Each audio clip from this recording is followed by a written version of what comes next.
aucune modernité dans sa farouche confusion, si je puis dire.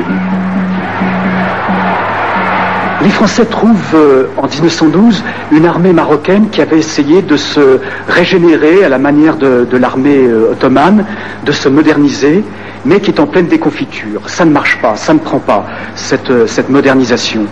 Et Lyautey va alors recruter, sans passer là directement par le concours du sultan, des tirailleurs et des goumiers, qui finissent par constituer, à la fin de son proconsulat, un contingent important de l'armée coloniale qui est en train de conquérir ce pays, au nom du sultan, au nom de l'État marocain, au nom du Marzem, puisque en 1925, un soldat sur 4 est marocain.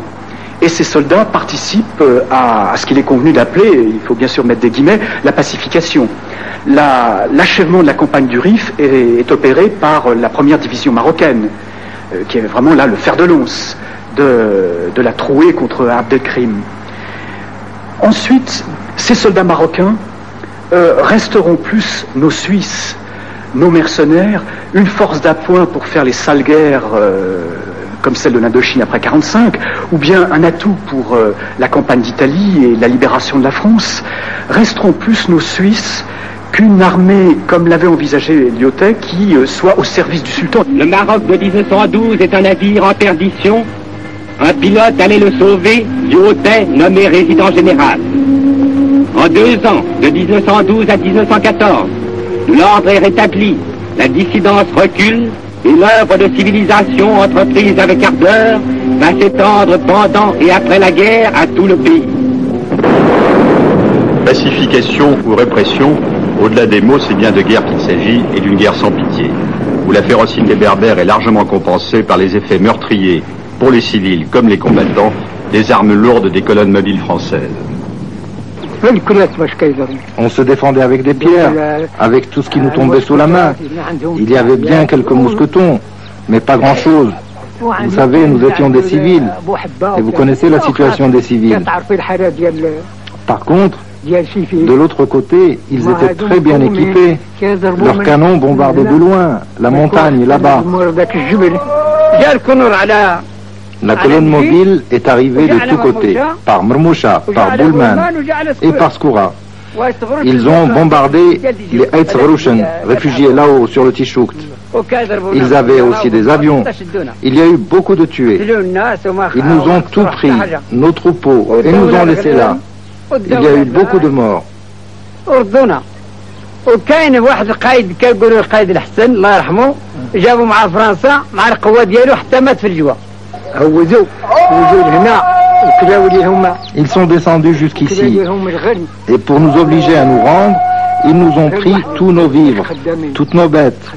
Ils ne nous ont laissé que le minimum, une mule pour travailler. Celui qui en avait 2, les Français lui en prenaient une.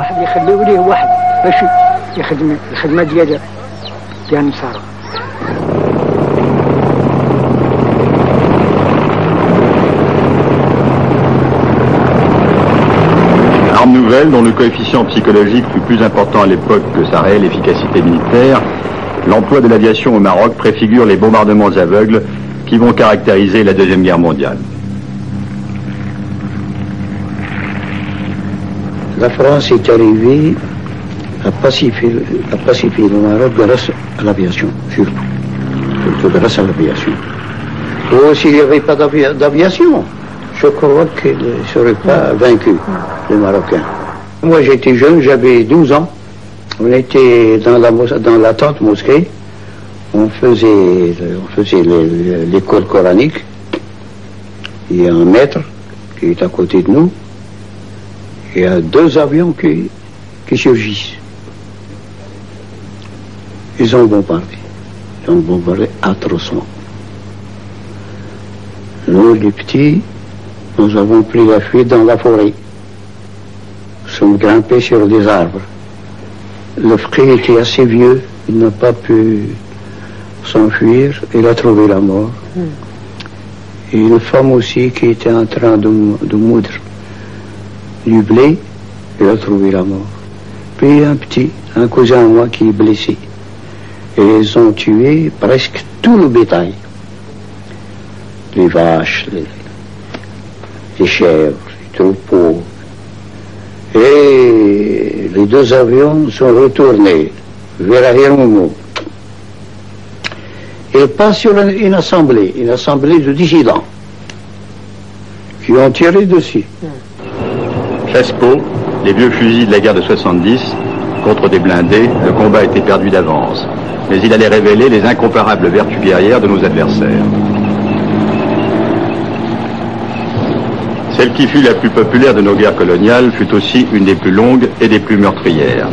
Rien que pour réduire les berbères du Rif, menés par Abdelkrim, de 1921 à 1926, il fallut au futur maréchal Pétain 160 000 hommes et de l'armement lourd.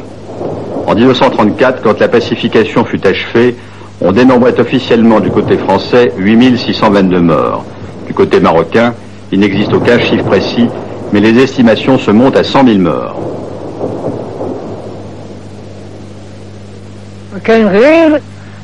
Une fois qu'on s'est rendu, on nous a imposé des corvées.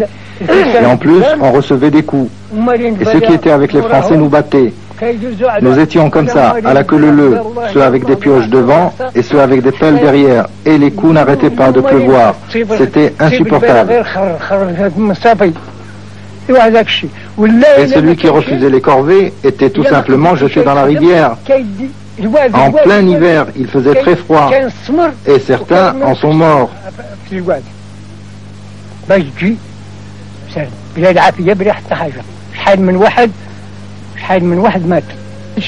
Voilà, c'est cette injustice qui m'a poussé à m'engager dans les Goum. C'est la raison. Et moi, pourquoi je me suis engagé dans les Goum? Tout simplement parce que mon père a été tué par les Français à Indiz. Et nous sommes restés 5 orphelins. D'ailleurs, la plupart des hommes mûrs des Haït